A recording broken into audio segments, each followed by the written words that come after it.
Students, جیسے آپ کو پتہ ہے کہ ہماری آج کل آن لائن کلاسز ہوتی ہیں. میں آپ کو اپنی آن لائن اس کلاس میں ویلکم کرتی ہوں. Already all of you know that we are studying motivation, and we have discussed so far definition of motivation and different types of motivation, which includes primary or biological motives and secondary motives. In the last lecture we have discussed in depth all these topics, اور آج جو ہے ہم بات کریں گے کہ what are the emotional motives and how we can cope with the stress. So how we can cope with the stress and these emotional motives. So in order to know in order to before this کہ ہم آگے پڑھیں اور we move further to discuss the topic in detail. آج کا جو ہمارا topic ہے وہ ہے how to cope with stress and emotional motives. تو اس میں آپ نے دیکھا کہ دو جو ٹرمز ہیں وہ بہت اہم ہیں، اور ان دونوں ٹرمز میں جو اہم بات ہے وہ یہ ہے کہ آپ کو پتہ ہونا چاہیے کہ اسٹریس یا تناؤ سے کیا مراد ہے اور ایموشنل موٹیوز سے کیا مراد ہے. تو سب سے پہلے میں یہ بتانا چاہوں گی کہ جو آپ کے جو ایموشنل موٹیوز ہیں، یا اردو میں جسے آپ ہیجانی محرکات کہتے ہیں، یہ انسان کی زندگی کا بہت اہم حصہ ہے، اور ہم ان کو اوائڈ نہیں کر سکتے ہیں، یا ان سے پہلو تہی ہمارے لیے کرنا ممکن نہیں ہے. اور ان کے بیسیکلی ان ہیجانات کے نتیجے میں ہی انسان کے اندر جو ہے وہ تناؤ پایا جاتا ہے. اور اس تناؤ کو اسے کس طرح سے بچا جا سکتا ہے، کیونکہ اگر آپ مستقل تناؤ میں رہیں گے تو پھر آپ کی زندگی میں بہت سارے مسائل پیدا ہوں گے. آپ اپنی جو نارمل لائف ہے اس کو انجوائے نہیں کر سکیں گے، بلکہ ٹینشن کا شکار رہیں گے. ٹھیک ہے، تو سب سے پہلے ہمیں پتہ ہونا چاہیے کہ ہیجانی محرکات کی جو اصطلاح ہے، یہ ٹرم جو ہے اس کا مطلب کیا ہے، اس کو ہمیں سمجھنا ضروری ہے. تو بیسیکلی ہیجانی محرکات کے بارے میں جاننے سے پہلے ہمیں یہ معلوم ہونا چاہیے کہ ہیجان کیا ہے یا ایموشن کیا ہے. یہ ایک ایسا پیچیدہ اور کمپلیکس قسم کا آپ کا احساساتی عمل ہے، آپ کی ایسی وہ حالت ہے جس میں انسان جو ہے وہ اپنے آپ کو شدید گھبراہٹ میں مبتلا سمجھتا ہے. اس کا بلڈ پریشر تیز ہو جاتا ہے، دل کی دھڑکن تیز ہو جاتی ہے، ایک جو ہے وہ خوف کی کیفیت رہتی ہے. یہ بعض کا اب یہ ہے کہ ہیجان جو ہے وہ مختلف قسم کے ایموشنز ہیں، جیسے آپ کی خوشی کے ایموشنز ہیں جب آپ خوش ہوتے ہیں، اس کے علاوہ غم کے ایموشنز ہیں، خوف کا ایموشن ہے. یہ پرائمری بہت اسٹرانگ قسم کے جو ایموشنز ہیں وہ میں آپ کو بتا رہی ہوں. آگے اس کی بھی سب ٹائپس ہیں، لیکن I don't want to go into detail. وہ جب ہم ایموشنز کا چیپٹر پڑھیں گے تو اس میں آپ چلے جائیں گے. لیکن موسٹلی آپ کا خوشی کا جو ہیجان ہے، یا غم کا ہیجان ہے، یا خوف کا ہیجان ہے، تو یہ چیزیں انسان کو جو فرد ہے اس کے کردار کو بھی شدید متاثر کرتی ہیں، کیونکہ اس کے دوران فرد کی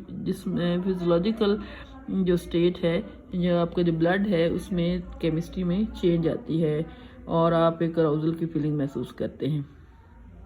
ٹھیک ہے، اور عام طور پہ یہ جو آپ کے اندر احساسات پیدا ہوتے ہیں یہ بیرونی عوامل کی وجہ سے ہی پیدا ہوتے ہیں. مثلا اگر آپ نے دیکھا ہے کہ باہر کوئی خوف کی کیفیت ہے اور کوئی سانپ جو ہے نا آپ کے سامنے آ گیا، تو آپ کو بڑا خوف محسوس ہوگا، آپ جو ہے وہاں سے بھاگنے کے لیے کوشش کریں گے. اس کے نتیجے میں آپ کا سمپیتھیٹک اور پیراسمپیتھیٹک نروس سسٹم جو ہے وہ ایکٹیو ہوگا، اور آپ جو ہے وہاں سے اپنے آپ کو نکال لیں گے باہر. ٹھیک ہے، اب سٹریس جو ہے بیسیکلی ایک فزکس کی ٹرم ہے جس کا معنی ہے کسی چیز کا تناؤ یا کھچاؤ.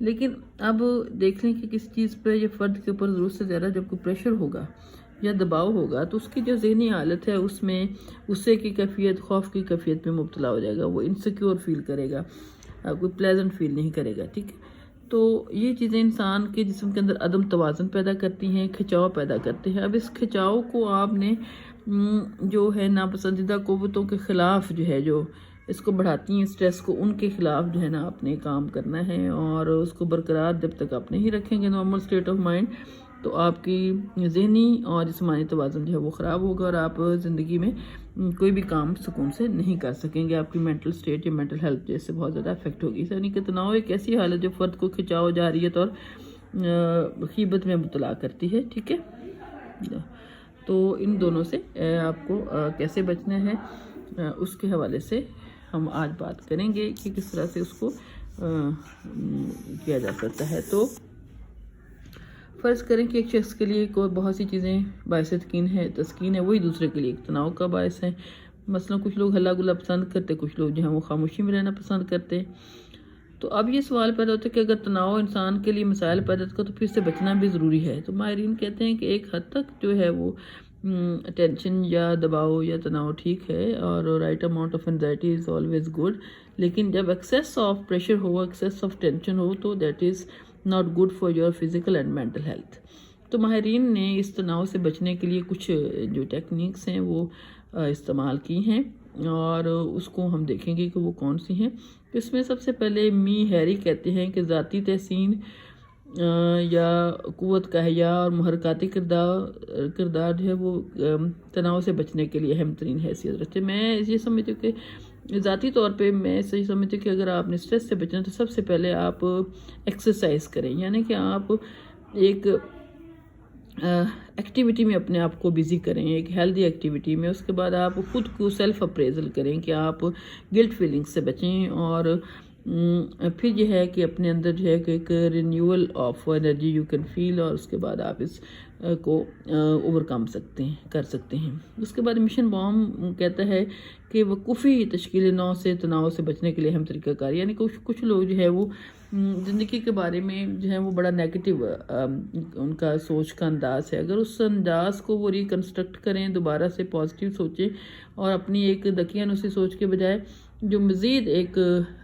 روشن پہلو ہے زندگی کا اس کے بارے میں سوچیں، تو اپنی سوچ کا مثبت طریقے سے تبدیلی سے کی بنا پر بھی آپ جو ہے وہ تناؤ سے باہر نکل آ سکتے ہیں. ٹھیک ہے، تو سب سے پہلے ہم اب یہ بار بار اس کا جائزہ لے لیتے ہیں. اس میں جو بیہیویئرل چینج ہے اس میں یہ ہے کہ آپ کو تناؤ کو ختم کرنے کے لیے بیہیویئر میں تبدیلی لانی پڑے گی. وہ کیسی ہے کہ سب سے پہلے آپ کو پتہ ہو کہ ناپسندیدہ کردار ہے کون سا.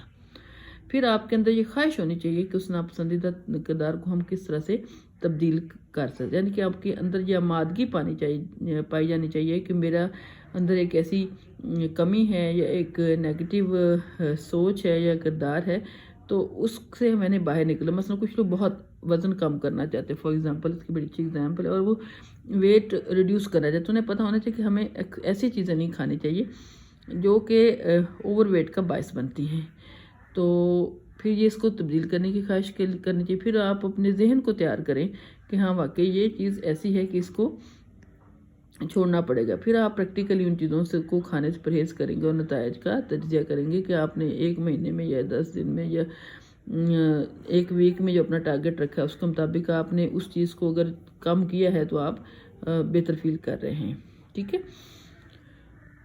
اور اس کے علاوہ کچھ لوگ جو ہیں وہ کہتے ہیں کہ اگر آپ کسی چیز کا اظہار کرتے ہیں، ایکسپریشن آپ کا بہتر ہے، ذاتی جو اظہار ہے، آپ اپنی رائے کا اظہار کر سکتے ہیں یا اپنی بات کو ایک اسرٹیو طریقے سے آپ پروقار طریقے سے اپنی بات کو بیان کر سکتے ہیں، تو اس سے بھی جو ہے وہ آپ کافی حد تک تناؤ کا جو ہے وہ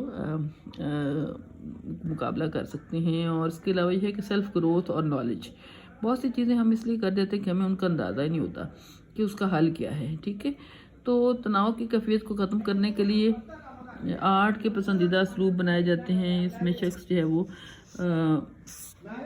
مختلف طریقوں کی مدد سے شخص نمو اور روشنائی میں اس کو بہت ملتی ہے. اس تکنیک کو استعمال کرتے وقت آپ کس طرح کا سامان اور اسلوب اس کے بارے میں مختلف جو اوپینینز ہیں یا جدید دور کے مطابق اس کی بہت سی تکنیک سامنے آ رہے ہیں، تو فرد اپنے حالات کے مطابق انہیں استعمال کر سکتا ہے. اور اس لیے مختلف اشیاء کی ضرورت ہوتی ہے، جیسے اس میں آپ سیلف گروتھ کے لیے اپنی کلرز کا یا آرٹ کا یہ سہارا لے سکتے ہیں. اس کے علاوہ کریٹیو تھنکنگ جو ہے نا وہ ڈیولپ کریں. مثلا آپ کو پتہ ہونا چاہیے کہ کوئی مسئلہ ہے کیا، اس کے مسئلہ جو ہے اس پر سوچ بچار کریں. ٹھیک ہے، پھر اس کا تصور انتخاب کریں کہ کس طرح سے وہ چیز آپ کو نظر آ رہی ہے، اور پھر اس کے حل کی طرف آپ جائیں. ٹھیک ہے، تو اس کے علاوہ ٹینشن سے بچنے کے لیے ہے کہ اگر آپ وقت کی جو تنظیم ہے، یعنی کہ آرگنائزیشنل سکلز اگر آپ کی بہتر ہیں کہ ٹائم کی ڈسٹریبیوشن آپ کیسے کر سکتے ہیں. مثلا اگر ایک عورت جو گھر کا بھی کام کرتی ہے یا باہر جاب بھی کرتی ہے، تو اگر وہ اپنے وقت کی آرگنائزیشن کر لیتی ہے اور اس میں ڈسٹریبیوشن آف ٹائم کا اس کو پتہ ہے تو وہ بہتر طریقے سے گھر اور جو اپنی جاب ہے اس کو چلا سکتی ہے. اس کے علاوہ کہتے ہیں کہ اگر بہت زیادہ آپ ٹینشن میں ہیں تو بہت لمبے سانس لیں اور بریدنگ جو ہے اس کو اسکل کو استعمال کریں تو اس سے بھی آپ جو ہے وہ بہتر محسوس کریں گے اور آپ کو اچھا لگے گا. ٹھیک ہے، میرے خیال میں آج کے لیے اتنا لیکچر آپ کے لیے بہت کافی ہے. آپ اس کو رائٹ اپ پہ بھی کریں، اپنی فائل کو پریپیئر کریں جیسے آپ کو پہلے ہے. اور اس کے علاوہ یاد رکھیں کہ اب جو آپ کی کلاس کا ٹائم ہے وہ 11 سے 11:40 پہ ہے، اور پہلے کیونکہ ہمارا ٹائم ٹیبل فکس نہیں تھا but now it's to somehow it's tentative but somehow it's fixed for now. تو ابھی آپ نے اسی ٹائم میں آپ جو ہے you are supposed to attend the class during this time period. اور اگر کوئی آپ کا کویشچن ہے اس کو آپ لکھیں، اور جو میں نے آپ کو کام دیا اس کو کریں کیونکہ اب یہ چیپٹر ختم ہو گیا ہے. تو اب آپ کا جو کل ہے آپ اس کا ٹیسٹ جو ہے وہ میں رکھوں گی. ٹھیک ہے، اس میں آپ نے اس کا پورا جو آبجیکٹیو پارٹ ہے وہ مجھے سالو کرنا ہے آپ نے ڈیورنگ دا کلاس، اور اس میں سب نے جو ہے وہ اپنا جو آنسر ہے اپنی کاپی پہ کر کے تو اس کی آپ نے مجھے اسکرین شاٹ جو ہے وہ سینڈ کرنے ہیں. کیونکہ پھر میں آپ کو دوں گی کہ آپ نے اس میں جو کویشچن ہے لینتھی کویشچنس ہے وہ بھی آپ نے کرنے ہیں، اور کویشچن جو شارٹ کویشچنس ہیں وہ بھی آپ نے کمپلیٹ کرنے ہیں. چلیں، میرے خیال میں آج کی اتنا ہی کافی ہے، اور تھینک یو ویری مچ. کوئی اور سوال ہے تو یو کین آسک. اور یہ میں اپنی جو ویڈیو ہے اس کا لنک بھی آپ کو بھیج رہی ہوں یوٹیوب کا، کیونکہ اس طرح سے شاید یہ اپلوڈ نہ ہو کیونکہ لمبی ویڈیو ہے. چلو تھینک یو ویری مچ. آپ اس کو دیکھیں اور اس کو چیپٹر کو اچھی طرح اسٹڈی کریں کیونکہ کل جو ہے وہ اس کی آپ کی اسیسمنٹ ہے. Thank you very much.